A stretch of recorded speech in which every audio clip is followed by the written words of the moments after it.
Welcome to everybody. लक्ष्य के online classes में आपका स्वागत है।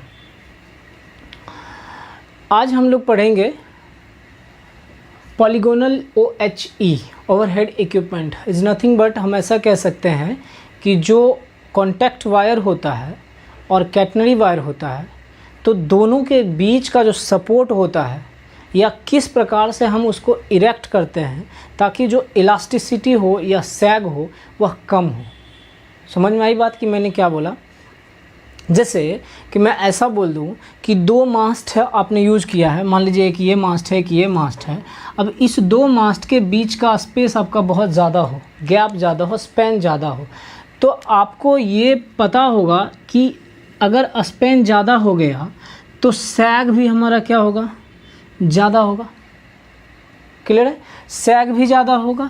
अब कितना भी आप कटनरी वायर आप लगाते हैं, कितना भी कैटनरी वायर लगाते हैं, अगर सोचिए कि हम 72 मीटर का स्पैन हमको यूज करना है आइडियली, ठीक है, हम आइडियली बोल रहे हैं 72 मीटर का, इससे कम ही होगा, ज़्यादा नहीं हो सकता है। क्योंकि आप खुद देखिएगा कि कोई आपका एक परफेक्ट नहीं, कोई भी इंसान परफेक्ट नहीं होता है। अब कोई काम आप अगर करते हैं या कोई भी काम अगर ह्यूमन के द्वारा किया हुआ है या मानव के द्वारा किया हुआ है तो एक ह्यूमन एरर होता है।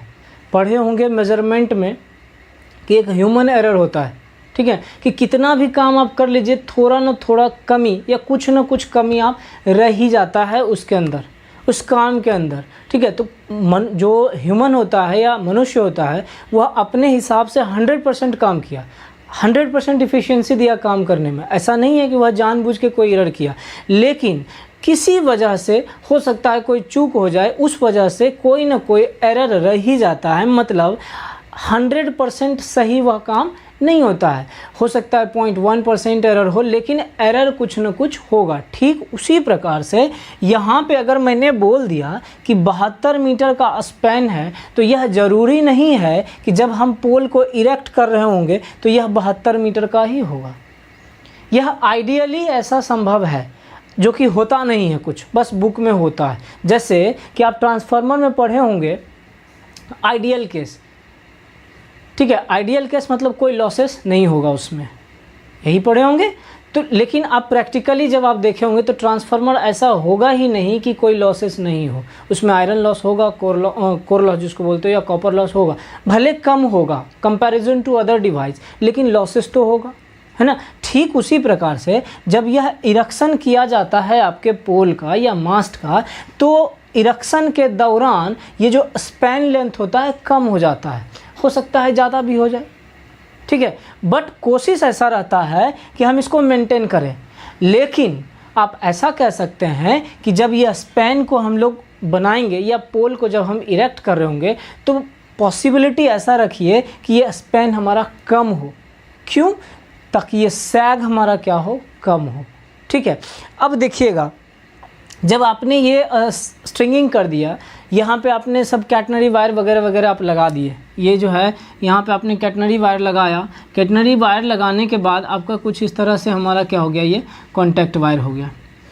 लेकिन जब हमारा ट्रेन रन करेगा ट्रैक पे, जब ट्रेन हमारा रन करेगा ट्रैक पे, तो यहाँ पे क्या होगा? पेंटोग्राफ हमारा यहाँ टच कर रहा होगा। बोलिए, यहाँ पे पेंटोग्राफ टच कर रहा होगा, मतलब पूरे यहाँ से लेके यहाँ तक पेंटोग्राफ टच कर रहा होगा। चूँकि यहाँ पे पोल है या मास्ट है, यहाँ पे वाइब्रेशन कम होगा कंपैरिजन टू यहाँ। यहाँ वाइब्रेशन थोड़ा ज़्यादा, यहाँ ज़्यादा, यहाँ ज़्यादा, बढ़ते जाएगा, यहाँ ज़्यादा होगा। यहाँ जब ये मिड पॉइंट पे आएगा तो वहाँ वाइब्रेशन क्या होगा? सबसे ज़्यादा हो जाएगा। अब फिर इधर जैसे आप बढ़ते जाइएगा, वाइब्रेशन धीरे धीरे क्या होगा? घटते जाएगा। फिर इस पोल पे आएगा तो वाइब्रेशन कम हो जाएगा। ऐसा होगा ना, क्योंकि जब ये चलेगा, ट्रेन रन कर रहा है फुल स्पीड से, तो ये आपका पेंटोग्राफ या कॉन्टैक्ट वायर दोनों एक दूसरे से संपर्क में है, टच क्या कर रहा है। तो जब टच कर रहा है तो इसके बीच में जो वाइब्रेशन होगा ये तो मिड पॉइंट पे ज़्यादा हो जाएगा, और जहाँ पे स्पैन है लगा हुआ, मास्ट लगा हुआ है, वहाँ पे कम होगा। तो हम ऐसा कह रहे हैं कि ये जो ड्रॉपर है, अगर हम इक्वल डिस्टेंस से ड्रॉपर लगाए हुए थे, इनिशियली केस हम बता रहे हैं आपको ठीक है। तो ये जो ड्रॉपर है अगर इक्वल डिस्टेंस पे हम लगाएं तो बताइए कि यहाँ पे जब वाइब्रेशन ज़्यादा होगा तो यहाँ सैग भी तो हमारा ज़्यादा हो जाएगा सर, कंपैरिजन टू यहाँ पे तो सैग कम होगा क्योंकि ये हमारा सपोर्ट दे रहा है, यहाँ पे हमारा ये सपोर्ट दे रहा है। तो जब हम सैग की भी बात करेंगे, माइनर सैग ही सही, लेकिन सैग हमारा मिड पॉइंट पे क्या होगा, ज़्यादा हो जाएगा। अब जब ज़्यादा होगा यहाँ पे वाइब्रेशन भी ज़्यादा होगा। अब कॉन्टैक्ट ये जो ड्रॉपर है आप कर रहे हैं इसको कि बराबर पे दिए हुए हैं, ठीक है, बराबर पे दिए हुए हैं, तो क्या होगा, ये हो सकता है वाइब्रेशन की वजह से ये जो है कॉन्टैक्ट वायर मूव कर जाए, माइट भी मूव करेगा ही करेगा, डेफिनेटली करेगा। तो क्या हो गया, यह जो है आपका कुछ इस तरह से हो गया, यहाँ पे कुछ इस तरह से हो गया, इक्वल डिस्टेंस नहीं रह पाया, ठीक है। अब यहाँ पे जो लगाए हुए हैं आप, ये हमारा पास में रह गया क्योंकि यहाँ पे वाइब्रेशन कम है और यहाँ वाइब्रेशन बढ़ते जा रहा है, आके बीच में ऐसा सिमट गया। कुछ ऐसा हो सकता है क्या, डेफिनेटली। तो इस तरह से था, तो ये जो था हमारा प्रॉब्लम क्रिएट कर रहा था। और देखिए चूँकि यहाँ पे जो ड्रॉपर होगा, ये जो ड्रॉपर होगा ये 2.25 के मीटर पे होगा और ये 6.65, ठीक है,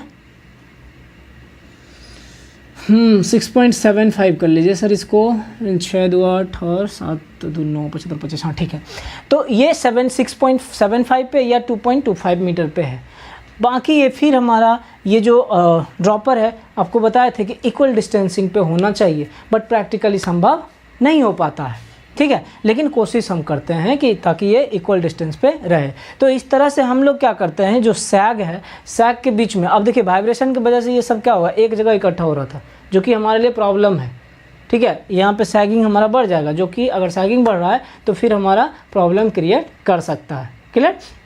देखिए आगे क्या बोलता है, depending upon the speed we have different types of a construction in polygonal system. बताएंगे आगे अलग अलग प्रकार का हमारा ये जो पॉलीगोनल सिस्टम होता है, ठीक है। सिंगल कैटनरी हो जाएगा, स्ट्रीट टाइप हो जाएगा, मॉडिफाइड टाइप हो जाएगा। इस तरह से हम आगे एक एक करके सबके बारे में पढ़ेंगे, ठीक है। तो अलग अलग हो गया। The elasticity of OHE over the span between support varies. Elasticity मतलब लचीलापन कहते हैं, वो जो होता है दो सपोर्ट के बीच में, बिटवीन सपोर्ट के बीच में जो स्पैन होता है उसके बीच में क्या होता है, वो इलास्टिसिटी वेरी करता है। यही चीज़ हम आपको बता रहे थे, ये जो होगा इसके बीच में क्या होगा, वेरिएशन रहेगा। आगे देखिए, maximum elasticity occurs at a mid point. मैंने बोला था मैक्सिमम इलास्टिसिटी हमारा कहाँ होगा, वाइब्रेशन जब होगा तो हमारा यहीं पे हो जाएगा। कभी आप करके देखिएगा सर, किसी दो पॉइंट पे आप दोनों साइड से एक बांध लीजिएगा किसी खंबे में, और खंबे में बांधने के बाद आप देखिएगा कि जहाँ से आपने बांधा वहाँ पे तो ज़्यादा टाइट रहेगा, जहाँ खंबा है वहाँ पे ज़्यादा टाइट रहेगा, लेकिन जैसे जैसे आप बीच में आते जाएंगे वहाँ पे हमारा लूज होते जाएगा, जो कर्व टाइप से बन जाएगा, है ना। तो इसलिए बोल रहे हैं कि इलास्टिसिटी हमारा क्या होता है, मिड स्पेन पे ज़्यादा होता है, क्लियर। हाँ, is mid point of Spain and is proportional to the length of span and near to support elasticity is minimum.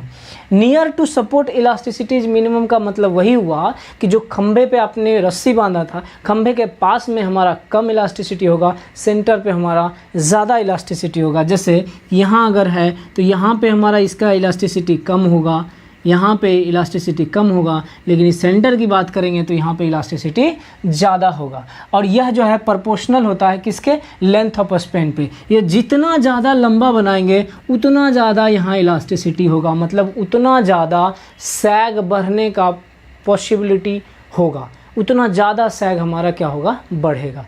समझ में आई बात, ये हो गया।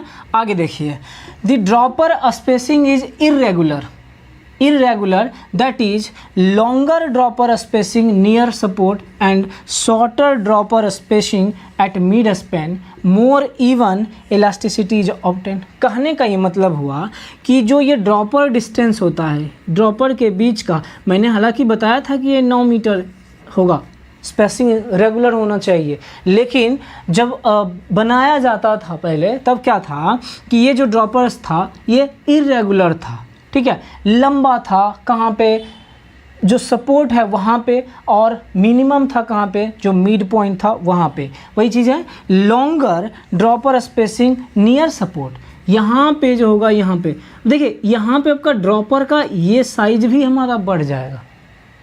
ये भी देखिएगा, साइज बढ़ने का मतलब क्रॉस सेक्शनल एरिया की बात नहीं कर रहा, मैं लेंथ की बात कर रहा हूँ।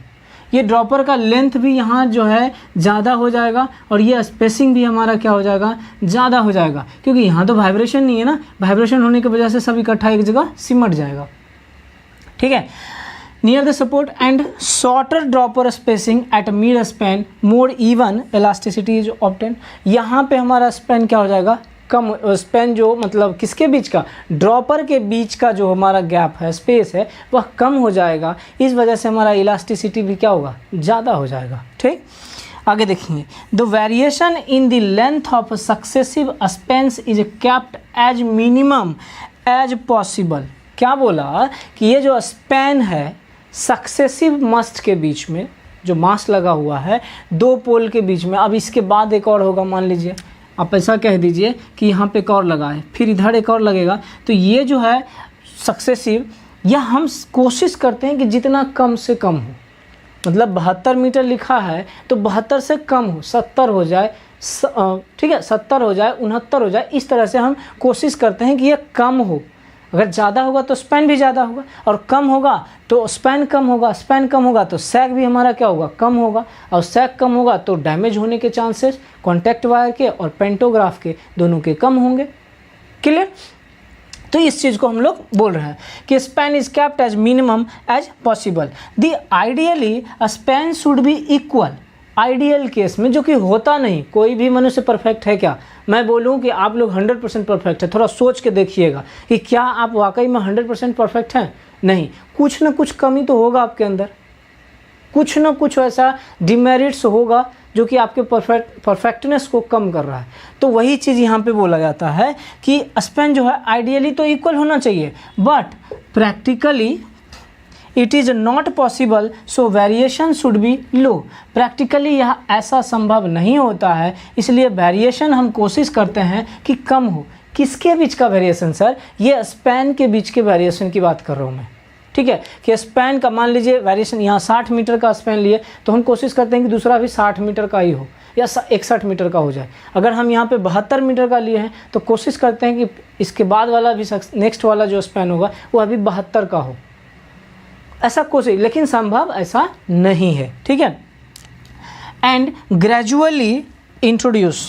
ठीक है, सो variation should be low and gradually introduce. वही कहने का मतलब हुआ कि हम थोड़ा थोड़ा वेरिएशन जो रहेगा वह चलेगा। मतलब अगर 60 लिए हैं एक स्पैन में तो दूसरा में आप 61 ले लीजिए या 59 ले लीजिए।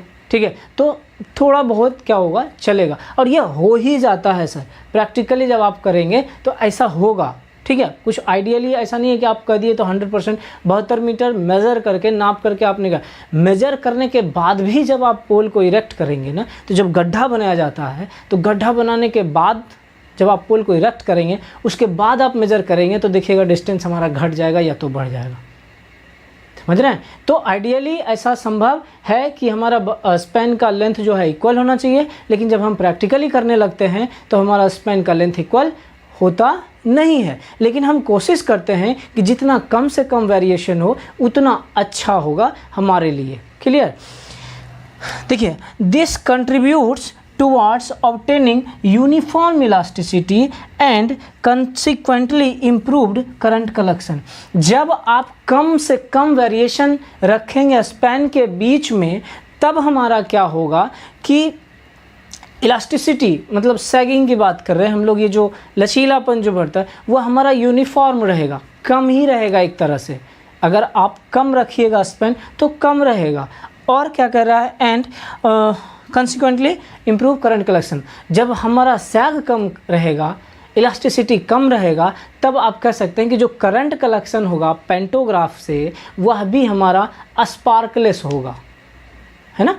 वह क्या होगा, हमारा स्पार्कलेस होगा। मतलब हम लोग क्या करेंगे कि स्पार्कलेस करंट कलेक्शन को हम लोग इम्प्रूव कर रहे हैं। कैसे? स्पैन लेंथ को मेंटेन करके, या जब हम ये ड्रॉपर की बात करेंगे, अगर कम रहेगा तो ड्रॉपर कितना भी हमारा मूव कर जाएगा तो प्रॉब्लम नहीं होगी। समझ रहे हैं बात को? प्रॉब्लम नहीं होगी। कहने का मतलब डिस्टेंस ही कम है तो ड्रॉपर थोड़ा बहुत इधर उधर हुआ तो मैनेजेबल रहेगा। हालांकि होना नहीं चाहिए ऐसा, ठीक है, लेकिन प्रैक्टिकली हो जाता है वाइब्रेशन के बाद, जिसको कि हम लोग जब मेंटेनेंस करते हैं या क्या बोलते हैं उसको, इंस्पेक्शन, जब हम इंस्पेक्शन करते हैं या चेक करते हैं मेंटेनेंस के दौरान, तो फिर इसको सही करना पड़ता है। ठीक है, आइडियली ऐसा होता नहीं है। ठीक, तो ये था हमारा। अब इसके टाइप होते हैं, उसके बारे में हम लोग पढ़ेंगे। अब हम लोग देखेंगे टाइप ऑफ पॉलीगोनल OHE कि कितने प्रकार का हमारा OHE प्रकार कितने प्रकार का होता है। ठीक है, जो कॉन्टैक्ट वायर का हमारा अरेंजमेंट किया जाता है वह कितने तरीके से किया जाता है उसको हम लोग देखेंगे। पहला है आपका सिंगल कैटनरी कंस्ट्रक्शन, दूसरा कंपाउंड कैटनरी कंस्ट्रक्शन, तीसरा स्ट्रेच्ड कैटनरी कंस्ट्रक्शन और last modified Y compound catenary construction. Stretched construction को आप वाई कैटनरी कंस्ट्रक्शन भी बोल सकते हैं। तो ये 4 प्रकार का है कंस्ट्रक्शन जो कि आपको कैटनरी वायर को अरेंज किया जाता है, जिस वे से कह सकते हैं या जिस प्रकार से हमारा जो कैटनरी वायर है उसको अरेंज किया जाता है या कंस्ट्रक्ट किया जाता है। तो एक एक करके हम लोग सबके बारे में पढ़ेंगे। तो पहला है आपका सिंगल कैटनरी कंस्ट्रक्शन। देखिए, बिना समय ज़्यादा लिए हुए, ऑलरेडी आप इसके बारे में जानते हो ऑलरेडी बहुत सारा।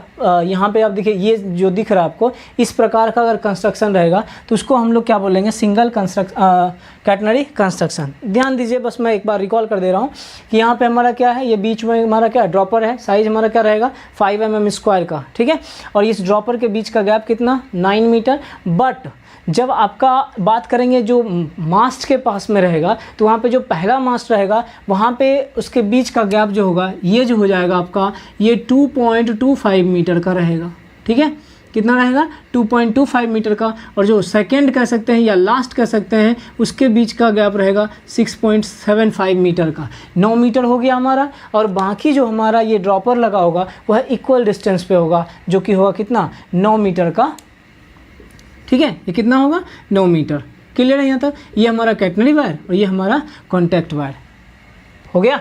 अब देखिए, ये कॉन्टैक्ट वायर हमारा बताए थे ऑलरेडी, इसके बारे में आप लोग पढ़े हैं। ग्रूविंग किया हुआ रहता है कुछ इस तरह से, है ना, कुछ इस तरह से। इसी में हमारा क्या रहता है, ड्रॉपर रहता है फंसा हुआ, है ना, इसी में ड्रॉपर रहता है। और यहाँ से हमारा क्या होगा, पेंटोग्राफ टच करेगा और मूव करेगा। क्लियर है?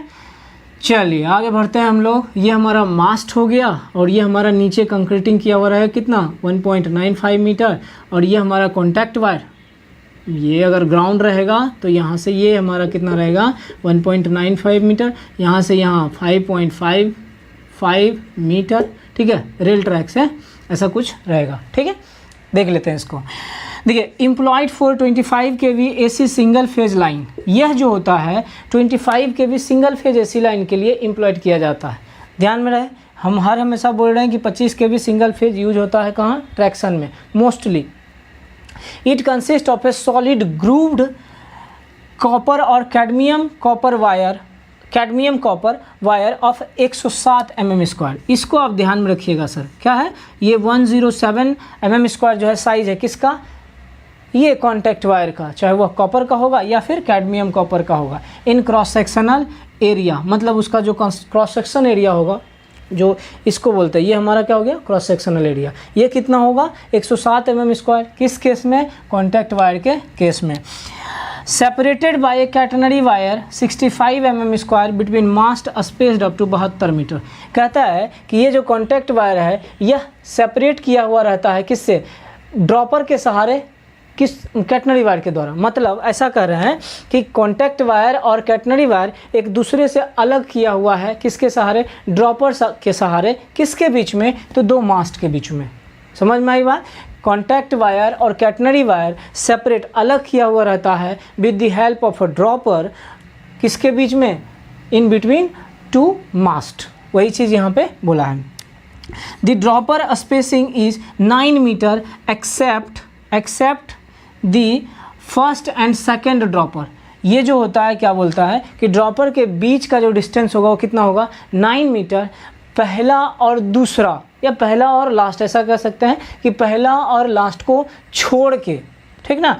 अब पहला और लास्ट को which is 2.25 metre and 6.75 metre from the support respectively. तो ये जो होगा हमारा पहला, यह होगा कितना 2.25 मीटर, और दूसरा जो होगा कितना 6.75 मीटर। ये दोनों जोड़िएगा तो आपका 9 मीटर हो जाएगा, और फिर उसके बाद आप इसके लीजिएगा 9 मीटर का स्पैन बनाइएगा, तो जोड़ के देखिएगा इसके बीच और इसके बीच का गैप, आपका टोटल स्पैन 72 मीटर का हो जाएगा। ये सब आइडियल है सर, प्रैक्टिकल नहीं है। आगे देखिए, this is used for a speed up to 120 kilometre per hour. Note कर लीजिएगा इसको भी, ठीक है, कि यह सिंगल कैटनरी सिस्टम कंस्ट्रक्शन जो होगा कितना स्पीड के लिए होता है, तो यह 120 किलोमीटर पर आवर के लिए सुटेबल होता है। And suitable for most light weight AC system and for branch and loop line and secondary route where operating speed is low. ठीक है, तो यह जो होता है AC सिस्टम जो है हल्का, मतलब जो ये आप यूज़ कर रहे हैं, ज़्यादा कैटनरी वायर नहीं लगा हुआ है जहाँ पे, या ज़्यादा जैसे कि आप मिड स्पैन या पोर्टल स्पैन में है, उसके लिए हम लोग इसको यूज नहीं कर रहे हैं, है ना। वहाँ पे अलग अलग हो जाएगा, तो उसके लिए होता है जहाँ पे 120 किलोमीटर पर आवर हो, या फिर आपका लाइट वेट हल्का वेट AC सिस्टम रहेगा, उसके लिए यूज़ करेंगे। And for branch and loop line, loop line आपको पता होगा ऑलरेडी, ठीक ना, बताए थे कि ये अगर मान लीजिए मेन लाइन है तो हो सकता है ये एक ट्रैक है, अगर मेन लाइन है तो हो सकता है इधर भी हमारा गया हुआ है एक लाइन, है ना, यही लूप लाइन हो गया। अब ये अगर है, हो सकता है आपका यहाँ से एक इधर गया होगा, तो ये हमारा लूप लाइन हो गया, ये मेन लाइन हो गया, ठीक है। तो ये लूप लाइन, तो इसके लोकेशन के लिए भी हम लोग करते हैं, या इसमें भी हम लोग इसका यूज करते हैं सिंगल कैटनरी कंस्ट्रक्शन का, ठीक है। और secondary route where operating speed low कर सकते हैं, कोई दूसरा रूट भी अगर प्रोवाइड किया हुआ है जिसका स्पीड लो है, तो उस जगह पे भी हम इसका इस्तेमाल करते हैं। तो अलग अलग जो हम कंस्ट्रक्शन कर रहे हैं, मेनली डिपेंडिंग अपॉन स्पीड ही कर रहे हैं, मतलब अलग अलग स्पीड के लिए हम लोग क्या करते हैं, इसको डिज़ाइन करते हैं, ठीक। बट इंडिया में ऑलमोस्ट हम लोग को यही मिलता है सर, कौन सा, सिंगल कैटनरी कंस्ट्रक्शन, ठीक है। तो समझ में आ गया होगा आपको कि क्या है ये, इसके बारे में तो बहुत कुछ जानकारी आपको होगा, बहुत बार पढ़ चुके हैं हम लोग इसको, ठीक। तो चलिए, आशा करते हैं कि आपको ये समझ में आया होगा। आई होप सो कि आप समझ चुके होंगे। नहीं अगर समझोगे तो वीडियो को आप पॉज करके रिपीट करके दोबारा देखिएगा, 3 बार देखिएगा, डेफिनेटली आपको ये समझ में आएगा, ठीक। चलिए, तो आज के लिए हम लोग इतना ही रखते हैं। धन्यवाद आपका।